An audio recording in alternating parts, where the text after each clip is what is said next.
Depois do intervalo, a gente volta a falar sobre a chuva em Minas Gerais, inclusive com o André Salles, direto da redação da Band, e também sobre um entrevistado que eu vou ter daqui a pouquinho, Gerardo Portela, que é especialista em risco. E também, o Banco Central Americano mantém a taxa de juros na faixa de 1,5% a 1,75%. É o Fed que anunciou novas taxas. Volto a falar disso já já.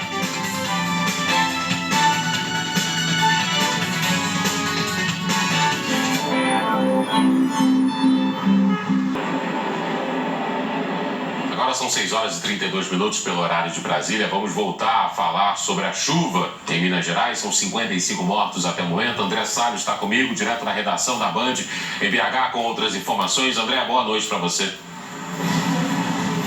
Boa noite, Pablo. Boa noite para todo mundo. Pois é, você passou esse dado das 55 mortes, né? Um dado realmente assustador e que mostra a força das chuvas que vem caindo em Belo Horizonte, região metropolitana, região leste, zona da mata, enfim, em muitas regiões do estado de Minas Gerais. Então, 55 mortes, além disso, são 65 feridos. Uma pessoa segue desaparecida em Conselheiro Lafayette, isso sem falar em mais de 8.200 desabrigados e 44.900 desalojados. Uma situação realmente dramática. A gente está vendo as imagens da chuva de ontem, uma chuva realmente muito forte, que começou por volta das 8 da noite e durou ali cerca de 3 horas e 10 minutos.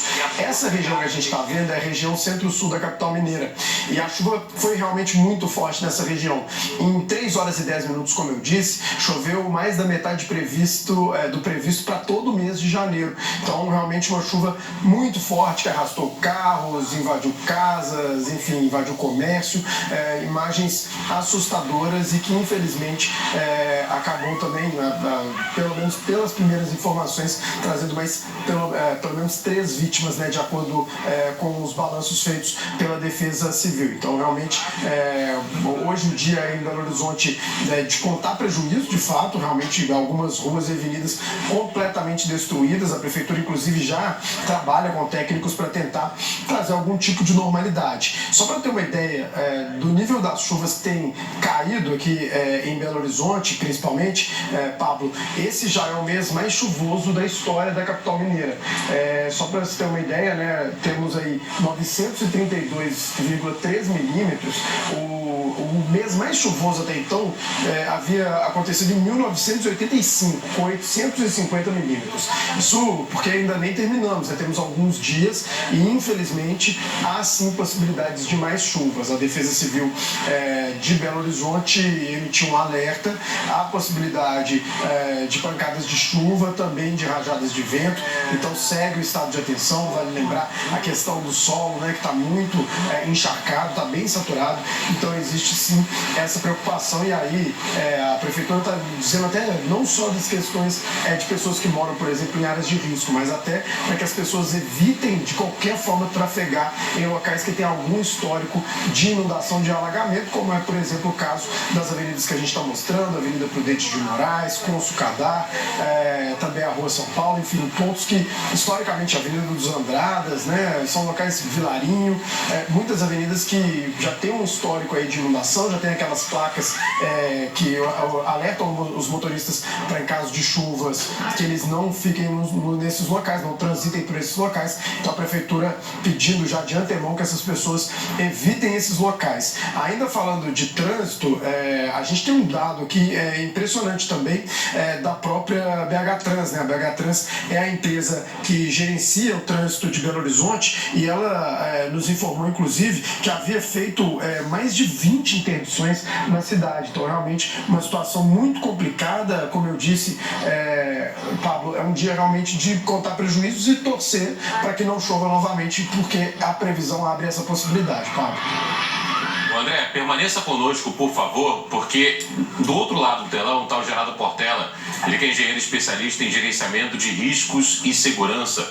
Gerardo, você tem um trabalho em grandes cidades, inclusive conhecendo muito bem Belo Horizonte, e hoje o prefeito da cidade disse que uma chuva como essa causaria estragos não só em BH, mas também em Nova York, Paris ou qualquer outra cidade do mundo. De fato, uma chuva como essa, sem a prevenção, causaria estragos como o que vimos em BH? Boa noite, Pablo, todos aqueles que nos acompanham pela Band News TV. A natureza ela ainda detém o controle controle desse tipo de fenômeno por completo, né?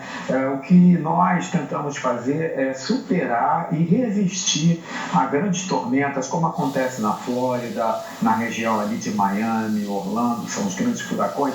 Nós temos terremotos, por exemplo, lá na Califórnia, temos os grandes incêndios na Califórnia.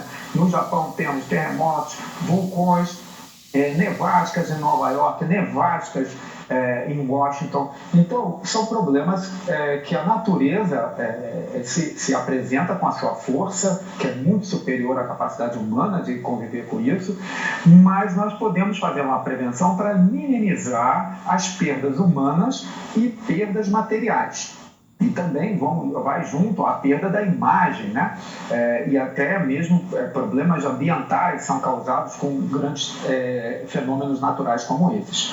Então, há sim muito o que fazer em termos de prevenção para reduzir as perdas. Mas também é necessário reconhecer que esses fenômenos eles sempre trarão incômodos. Então, a ideia não é que caia uma quantidade de chuva como essa que caiu em Belo Horizonte esse ano, também como aconteceu no Rio de Janeiro. A ideia não é que a cidade fique normal. Não, isso realmente aí, nesse ponto, eu concordo quando é dito que essa tormenta ela vai trazer problemas. Agora, o grau de danos, principalmente as perdas humanas, está relacionada, né, o grau está relacionado com a capacitação, né, tanto das autoridades quanto da população, para se mobilizarem, né, no sentido de fazer prevenção. Porque uma grande enchente, uma grande chuva tropical, não é um problema dos Estados Unidos, de Nova York, por exemplo. Eles estão estudando lá a questão da neve. A mesma coisa no Japão, estão estudando o terremoto, né? As queimadas na Califórnia. Nós é que temos que estudar, nós é que temos que pesquisar. É um problema tipicamente brasileiro. Então nós precisamos investir em pesquisa, porque é um tripé, a microdrenagem, né? Que são as drenagens dos prédios, das ruas, que vai para a macrodrenagem, que são os rios, lagos, lagoas, e finalmente o monitoramento das condições climáticas. Esse conjunto é que faz uma resposta melhor do que essa que a gente teve em BH. Gerardo, eu vou colocar o André Salles na nossa conversa também, já que o André está acompanhando de perto esse estrago em Minas Gerais. Diga lá, André. Pois é, Pablo, eu queria fazer sim uma pergunta para o Gerardo Portela, que é o seguinte: aqui em Belo Horizonte, desde essa chuva, hoje a grande polêmica, né, que muitas pessoas têm manifestado nas redes sociais, é a questão dos rios serem canalizados. Aqui em BH a gente tem muitos rios canalizados, o Ribeirão Arrudas, por exemplo, é um exemplo, o próprio rio que fica embaixo, né, o córrego que fica embaixo da Avenida Prudente de Moraes, que se transforma na Rua Marília de Dirceu, depois São Paulo, enfim, tudo aquilo seria um curso d'água e também foi coberto, né, pela rua e, claro, canalizado. Essa questão da canalização dos rios, por si só, explica tudo que aconteceu em BH, ou é uma questão do nível descomunal de chuvas? Como é que a gente pode interpretar se realmente é uma falha, Gerardo? Esses grandes fenômenos naturais, como eu disse, sempre trarão problemas para a cidade. Então, o posicionamento que deve ser adotado é de um planejamento a longo prazo para dimensionar da maneira que é viável economicamente, porque você não pode programar e construir para terremotos para 100% de resistência. Você faz um cálculo de viabilidade econômica, a mesma coisa para chuvas. Então, quando você canaliza rios, você limita ali a vazão possível. E, às vezes, a chuva que vem surpreende, porque você trabalha com a maior chuva dos últimos 100 anos, por exemplo, ou pode trabalhar com a maior terremoto dos últimos 200 anos. Depende do projeto, do investimento, aí você faz um dimensionamento adequado. Mas no caso aí de BH, eu diria que realmente o volume superou aquilo que é esperado normalmente quando você se planeja para uma grande chuva. Mas isso, vez por outra, tem acontecido. Aconteceu no Rio de Janeiro ano passado. E aí existe um outro lado de preparação que envolve a população, porque são milhões de pessoas, né?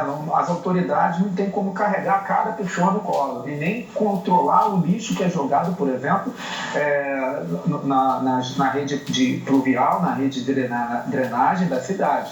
Então, a população precisa entender que essa é uma tormenta natural e que ela faz parte desse trabalho. Quando escolhe morar num local de encosta, escolhe estar sob o risco de desmoronamento.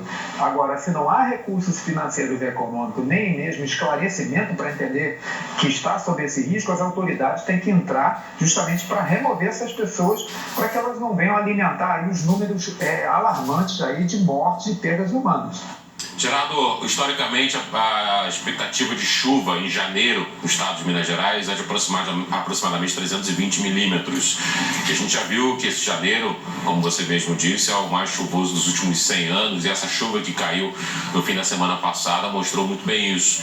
Daqui para frente, o que é mais perigoso? É um novo temporal ou é a situação do solo na região metropolitana de Belo Horizonte e também nas demais cidades afetadas? Pablo, eu diria que seria a combinação das duas coisas, porque o solo já foi bastante comprometido, né? Os volumes de água muito elevados, então essas enxurradas elas criam caminhos no terreno e alteram os caminhos naturais, né, de uma chuva normal e deixam o terreno instável. Então, o que ocorre é que se houver uma outra chuva num momento como esse, a situação fica muito crítica. Eu diria que a coisa mais importante agora é aquela população que está em locais sujeitos a grandes enxurradas ou mesmo desmoronamentos. Ela precisa entender que é o momento de fazer uma visita a algum parente, ou se afastar um pouco, fazer um sacrifício, ir para um abrigo, porque nada vale mais do que a vida humana. E às vezes a gente não tem a percepção disso, porque quando a gente entra na nossa casa, a gente tem uma sensação de segurança.